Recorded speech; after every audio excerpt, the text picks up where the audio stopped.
Hello guys, അപ്പോൾ നമ്മുടെ പുതിയ വീഡിയോയിലേക്ക് എല്ലാവർക്കും സ്വാഗതം. അപ്പോൾ ഇന്നത്തെ വീഡിയോയിൽ നമ്മൾ ഡിസ്കസ് ചെയ്യാൻ പോകുന്നത് എങ്ങനെയാണ് ക്ലാസ് കാണുമ്പോൾ എഫക്റ്റീവായിട്ട് പഠിക്കാൻ പറ്റുക എന്നുള്ളതാണ്. ആദ്യം തന്നെ നമ്മളൊരു ബുക്ക് എടുക്കുക, ചുമ്മാ ക്ലാസ് കാണാതിരിക്കാതെ ഒരു ബുക്ക് എടുക്കുക, ഒരു പേന എടുക്കുക, പിന്നെ ക്ലാസ് നമ്മൾ സ്റ്റാർട്ട് ചെയ്യുള്ളൂ. അത് കഴിഞ്ഞിട്ട് നമ്മൾ ആദ്യം തന്നെ കുറച്ച് ഹെഡിങ് ഒക്കെ എഴുതി വൃത്തിയായിട്ട് തന്നെ നോട്ട് എഴുതാനായിട്ട് ശ്രമിക്കുക. അപ്പോൾ നോട്ട് എഴുതാമെന്ന് വെച്ചിട്ടുണ്ടെങ്കിൽ മൊത്തത്തോടെ ആ സ്ലൈഡ് എഴുതി വെക്കാൻ നല്ല ഉദ്ദേശിക്കുന്നത്, അതിൽ കിട്ടുന്ന കീ പോയിൻറ്റ്സുകൾ മാത്രം എഴുതി വെക്കുക. പിന്നെ ഒന്നാമത്തെ കാര്യം, കോൺസെൻട്രേറ്റഡ് ആയിട്ട് തന്നെ ഇട്ട് ക്ലാസ് കാണാൻ ശ്രദ്ധിക്കണം. എന്നിട്ട് നമ്മൾ ഇതിൻ്റെ കൂടെ കീ പോയിൻറ്റ്സ് പറയുന്നത് എഴുതി വെക്കുക. എന്നിട്ട് അത് ഇമ്പോർട്ടൻ്റ് ആയിട്ടുള്ള ടോപ്പിക് ആണെങ്കിൽ വേറെ ഏതെങ്കിലും ഒരു ഇങ്ക് വെച്ചിട്ടൊന്ന് റൗണ്ട് ചെയ്യുമോ അല്ലെങ്കിൽ ഒരു സ്റ്റാർ ഇട്ട് വെക്കുമോ, അങ്ങനെയൊക്കെ ചെയ്യാം.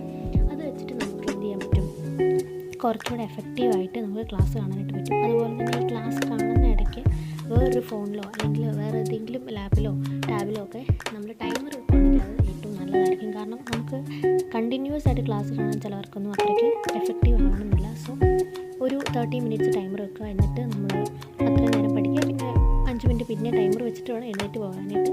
അങ്ങനെ ടൈമർ വെക്കുക, എന്നിട്ട് പിന്നെ 30 മിനിറ്റ്സ് പഠിക്കുക. അങ്ങനെ പഠിച്ച് ചെറുതായിട്ട് സ്ലോട്ടായിട്ട് നമ്മൾ ആ വീഡിയോ കണ്ടു തീർക്കുന്നതായിരിക്കും, അല്ലെങ്കിൽ ആ ലൈവ് കണ്ടു തീർക്കുന്നതായിരിക്കും കുറച്ചുകൂടെ ബെനിഫിറ്റ്. അപ്പം അങ്ങനെ പഠിക്കുകയാണെങ്കിൽ നമ്മൾ ഒട്ടും മടുക്കുകയില്ല, അതുപോലെ തന്നെ ഒട്ടും ബേൺ ഔട്ടായി പോവുകയും ചെയ്യില്ല. അതുപോലെ തന്നെ റൈറ്റ് ടിക്കറ്റ് വേണം എപ്പോഴും ക്ലാസ് കാണാൻ. അല്ലാതെ ഇനി ചിലർ കാണും അങ്ങനെ ഒറ്റയടിക്ക് തന്നെ നമുക്ക് ഫുൾ നമ്മുടെ ബ്രെയിനിലേക്ക് കയറ്റാൻ പറ്റുന്നവർ കാണും, പക്ഷേ കൂടുതൽ ആൾക്കാരും അത്രയും കപ്പാസിറ്റി ഇല്ലാത്തവരായിരിക്കും. അപ്പം ഞാനൊക്കെ ഇങ്ങനെയാണ് ചെയ്യാറ്, എപ്പോഴും ഒരു നോട്ട് എപ്പോഴും കരുതുക. സോ ഒരു പേന വെച്ചിട്ട് നമുക്ക് ജസ്റ്റ് ആ പോയിൻറ്റ്സ് എഴുതിയെടുത്താൽ മതി. ആ പോയിൻറ്റ്സ് എഴുതിയെടുക്കുമ്പോൾ തന്നെ നമുക്കത് ഓർമ്മ വരും. പിന്നെ ഏറ്റവും വേണ്ട കാര്യം, ഇപ്പോൾ നമ്മൾ രാത്രിയിലാണ് ഈ ലൈവ് കാണുന്നതെങ്കിൽ ജസ്റ്റ് നമ്മൾ ബ്രഷൊക്കെ ചെയ്തതിന് ശേഷം, അതായത് നമ്മൾ ക്ലാസ് കണ്ടിട്ട് കുറച്ച് റെസ്റ്റ് എടുത്ത് നമ്മൾ കിടക്കുന്നതിന് മുമ്പ് ബ്രഷൊക്കെ ചെയ്തിട്ട് വന്നിട്ട് ബെഡിലിരിക്കുന്നതിന് മുമ്പ് ഈ നോട്ട് ജസ്റ്റ് ഈ നോട്ട്സ് മാത്രം നമ്മൾ വായിച്ച് നോക്കിയാൽ അപ്പോൾ തന്നെ നമുക്ക് നമ്മുടെ മൈൻഡിൽ ഓട്ടോമാറ്റിക്കലി അതൊക്കെ വന്ന് നമ്മുടെ മൈൻഡിലേക്ക് വരും. ആ ടോപ്പിക്സ് ഏതൊക്കെയാണെന്നൊക്കെ കിട്ടും. അപ്പോൾ ഞാനീ പുതിയ സുവോളജിയാണ് പഠിച്ചുകൊണ്ടിരിക്കുന്നത്. നമുക്ക് എക്സാം ആണല്ലോ ബയോളജിയുടെ. അപ്പം സുവോളജിയുടെ ചാപ്റ്ററാണ് ഞാൻ ഇപ്പോൾ പഠിച്ചുകൊണ്ടിരിക്കുന്നത്. അപ്പോൾ അങ്ങനെയാണ് ഞാൻ അതൊക്കെ ഇത്രയും നോട്ട്സ് ഞാൻ എഴുതിയെടുത്തതാണ് കേട്ടോ. അത് വേണമെങ്കിൽ കീ പോയിൻറ്റ്സ് മാത്രം എടുക്കാം, പക്ഷേ എനിക്ക് അത്രയും അങ്ങോട്ട് കിട്ടാത്ത കാരണം ഞാൻ കുറച്ച് ഡെഫിനിഷൻ, അതായത് ഞാൻ തന്നെ അപ്പോൾ തന്നെ ഡെഫിനിഷൻ ഉണ്ടാക്കി എഴുതുന്നുണ്ട്. കാരണം എനിക്ക് ടെക്സ്റ്റ് ബുക്ക് നോട്ട്സിനേക്കാളും ഇഷ്ടം ഞാൻ തന്നെ ഉണ്ടാക്കുന്ന നോട്ട്സാണ് കേട്ടോ. അതുകൊണ്ടാണ് ഞാൻ അങ്ങനെ ചെയ്തിരിക്കുന്നത്. അപ്പോൾ നിങ്ങൾ ഓരോ മെത്തേഡും നിങ്ങൾ കണ്ടുപിടിക്കുക. അപ്പം ഇത് എഫക്റ്റീവ് ആയിട്ടുള്ള മെത്തേഡാണ് നോട്ട് മേക്കിംഗ്.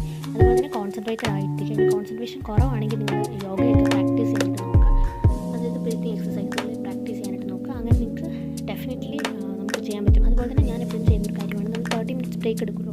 30 മിനിറ്റ്സ് ബ്രേക്ക് എടുക്കുമ്പോൾ ജസ്റ്റ് ഇപ്പം ഒന്ന് 5 തവണ ജമ്പ് ചെയ്യുക, അതുപോലെ തന്നെ സ്ട്രെച്ച് ചെയ്യുക. അങ്ങനെയൊക്കെ ചെയ്ത് കഴിയുമ്പോഴത്തേക്കും നമുക്ക് കുറച്ചുകൂടെ നമ്മുടെ ഓക്സിജൻ്റെ ലെവൽ നമ്മുടെ ബോഡിയിൽ കൂടും. അപ്പം അങ്ങനെ ചെയ്യുമ്പോൾ കുറച്ചുകൂടെ എഫക്റ്റീവായിട്ട് എനിക്ക് ക്ലാസ്സിൽ ഫോക്കസ് ചെയ്യാൻ പറ്റുന്നതായിട്ട് തോന്നിയിട്ടുണ്ട്. അപ്പോൾ നിങ്ങൾ അതുകൂടെ ഒന്ന് ട്രൈ ചെയ്ത് നോക്കുക കേട്ടോ.